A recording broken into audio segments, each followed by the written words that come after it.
क्या आपके घर में आर्थिक परेशानियां लगातार बनी रहती है? घर में मंगल कार्य नहीं हो रहे हैं? आपके करियर में निरंतर उतार चढ़ाव बना रहता है? क्या घर में अक्सर कलह बनी रहती है? परिवार के बीच झगड़े होते रहते हैं? इसका कारण आपकी कुंडली में पितृदोष हो सकता है।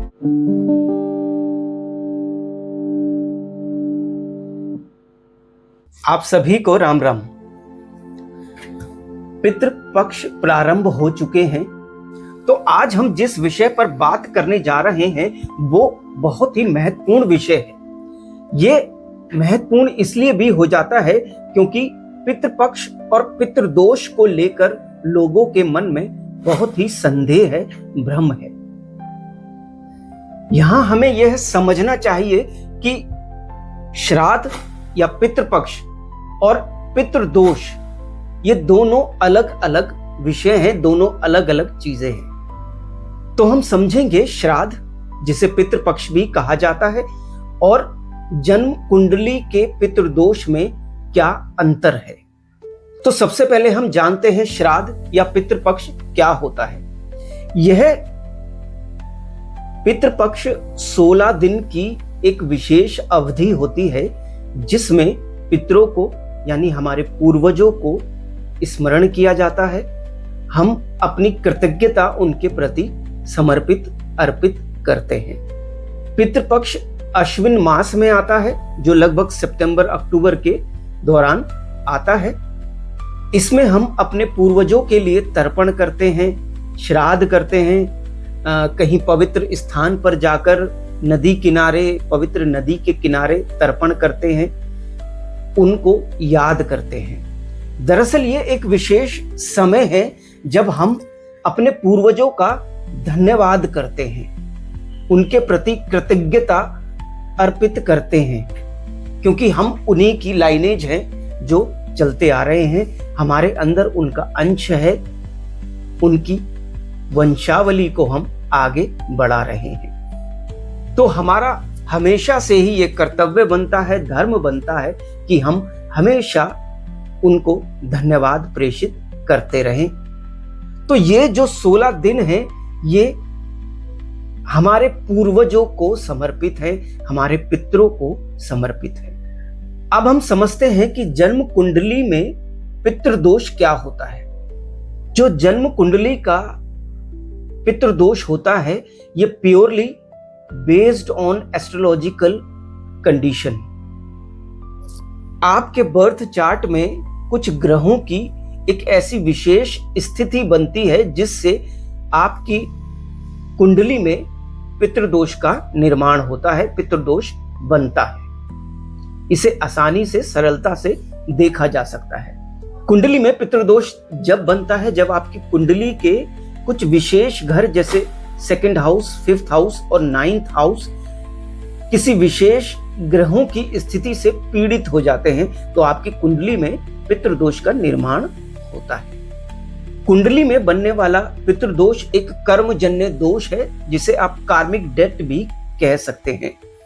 पूर्व जन्म में आपके कर्तव्यों की उपेक्षा या आपके किन्हीं कर्मों का अपूर्ण रह जाना भी हो सकता है, इसका भी संकेत होता है।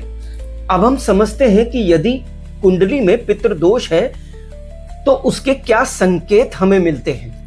देखिए, कुंडली देखकर तो बड़ी सरलता से ये पता लगाया जा सकता है कि अमुक व्यक्ति को पितृदोष है, लेकिन अगर कुंडली नहीं है तो ये कैसे पता लगे कि क्या हमारे जन्म कुंडली में या हमें पितृदोष तो नहीं है। तो हम समझते हैं ऐसे वो कौन से संकेत हैं जिनसे आप ये सुनिश्चित कर सकते हैं कि अमुक व्यक्ति को पितृदोष है। किसी व्यक्ति के पितृदोष से पीड़ित होने का संकेत है कि उसके घर में संतान का ना होना या संतान होने में बहुत देरी होना, परिवार में परिवारजनों के बीच लगातार मतभेद होता रहना, घर में कलेश कलह निरंतर बने रहना, करियर में और व्यवसाय में रुकावटें आना, समय समय पर आर्थिक तंगी और धन हानि होते रहना, लगातार मानसिक अशांति और बीमारी बने रहना, शुभ कार्यों में जैसे विवाह, गृह प्रवेश आदि में बाधाएं उत्पन्न होना, परिवार का एक साथ बैठते ही आपस में विवाद हो जाना, कलेश हो जाना। तो ये वो संकेत हैं जिनसे आप ये पता लगा सकते हैं कि अमुक व्यक्ति को पितृदोष है। अक्सर आपने देखा होगा घर की छतों पर बनी हुई टंकी के समीप पीपल का वृक्ष उत्पन्न हो जाता है, यह भी पितृदोष की ही निशानी है। तो अब हम समझेंगे कि हमें श्राद्ध किस प्रकार करना चाहिए और कुंडली में यदि पितृदोष है तो उसके निवारण के लिए हमें क्या उपाय करने चाहिए। जहां तक पितृपक्ष अथवा श्राद्ध की बात है तो आपको पूरे विधि विधान से श्राद्ध, तर्पण इत्यादि करना चाहिए। श्राद्ध किसको करना चाहिए? श्राद्ध हर उस व्यक्ति को करना चाहिए जो अपने पितरों को, अपने पूर्वजों को धन्यवाद प्रेषित करना चाहता है, उनके प्रति अपनी कृतज्ञता अर्पित करना चाहता है। कोई भी श्राद्ध कर सकता है। जी हाँ, श्राद्ध कोई भी कर सकता है। कई परिवारों में ऐसी मान्यता है कि बड़ा बेटा करेगा या छोटा बेटा करेगा। आपके पूर्वजों के जो तत्कालीन वंशज हैं वो उनका श्राद्ध करने के लिए ऑथराइज हैं। जैसे आपके दादाजी का श्राद्ध अगर आपके पिता जीवित हैं तो उनको ही करना चाहिए, लेकिन यदि आपके पिताजी नहीं हैं, आपके पिता का या आपके दादाजी का आप श्राद्ध करना चाहते हैं तो आप घर में जितने भी भाई हैं वो कोई भी कर सकता है, सभी कर सकते हैं। ये मान्यताएं उस समय की हैं जब संयुक्त परिवार हुआ करते थे, एक साथ कोई भी पर्व इत्यादि मनाया जाता था, पितृपक्ष भी एक साथ मनाया जाता था। उस समय ऐसी मान्यताएं थी कि घर के बड़े भाई को ऐसा करना चाहिए। लेकिन आज चूंकि परिवार छोटे हो गए हैं, सबके चूल्हे अलग अलग हो गए हैं, सब अलग अलग रहने लगे हैं, तो हर व्यक्ति को अपने पूर्वजों के प्रति धन्यवाद प्रेषित करना चाहिए। अब बात करते हैं यदि कुंडली में पितृदोष है तो उसके क्या उपाय करने चाहिए। अगर आपकी कुंडली में पितृदोष है तो ये जो पितृपक्ष हैं, श्राद्ध हैं, ये है आपके लिए भी बहुत ही महत्वपूर्ण है। इन दिनों आपको पूरे विधि विधान से श्राद्ध करने चाहिए, पूरे समर्पण भाव से श्राद्ध करना चाहिए, तर्पण इत्यादि करें, ब्राह्मणों को भोज अवश्य कराएं। पितृदोष यदि कुंडली में है तो आपको विशेष दान ब्राह्मण को देना है। यहाँ जब मैं ब्राह्मण की बात कर रहा हूं तो जाति विशेष की बात नहीं कर रहा, मैं बात कर रहा हूं जो मंदिर में पुरोहित जी होते हैं या कोई एक ऐसा व्यक्ति जो ब्रह्म की उपासना करता है, वो ब्राह्मण होते हैं, तो उनको आपके घर से भोजन जरूर जाना चाहिए। पितृपक्ष के दौरान आपके घर से पहली रोटी गाय के लिए, दूसरी रोटी कुत्तों के लिए और उसके बाद आप पक्षियों के लिए, विशेषकर कौओं के लिए कुछ भोजन का प्रबंध अवश्य करें।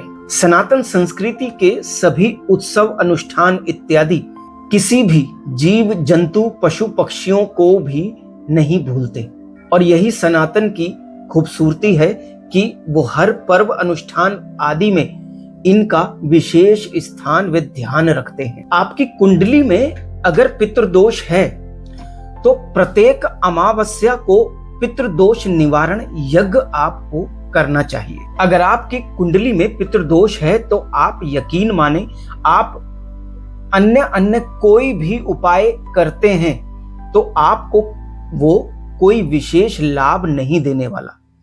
आपके लिए जो सर्वोत्तम उपाय पितृदोष निवारण के लिए रहेगा वो है प्रत्येक अमावस्या को पितृदोष निवारण का यज्ञ। इस दिन आप घर में यज्ञ करें, उसके बाद भोजन ब्राह्मण को दें और जैसा कि मैंने कहा गाय को, कुत्तों को और पक्षियों को भोजन कराएं। इसमें आप चींटियों का भी विशेष ध्यान रखें। चींटियों के लिए कसार जो आटा और चीनी मिलाकर बनाया जाता है वो भी आप किसी पेड़ के नीचे या कहीं पार्क इत्यादि में अवश्य डाल दें और ऐसा आप लंबे समय तक करते रहें, क्योंकि अगर कुंडली में पितृदोष है तो वो एक विशेष अवधि के लिए नहीं है, कुंडली में पितृदोष है, यानी वो सदैव बना रहेगा।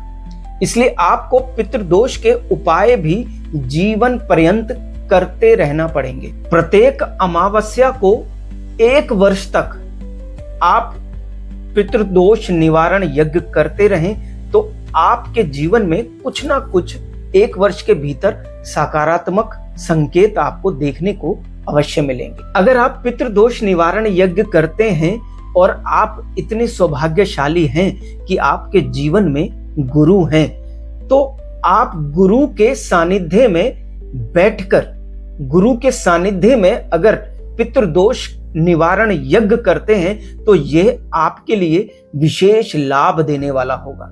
ये बहुत ही जल्दी, शीघ्र, अति शीघ्र आपको पितृदोष से निकाल ले जाएगा। आप अपने जन्म स्थान पर पीपल का वृक्ष, नीम का वृक्ष, बरगद का वृक्ष या आम का वृक्ष लगा दें। जिस दिन आप श्राद्ध, तर्पण इत्यादि करते हैं उस दिन पीपल के वृक्ष में जल दें और कम से कम 11 परिक्रमा उस वृक्ष की अवश्य करें। संध्या के समय पीपल के नीचे आप दीपक भी प्रज्वलित कर सकते हैं। आप देखेंगे अगर आप नियमित रूप से लगातार ये उपाय करते हैं तो निश्चित ही आपको सकारात्मक परिणाम इसके अवश्य मिले।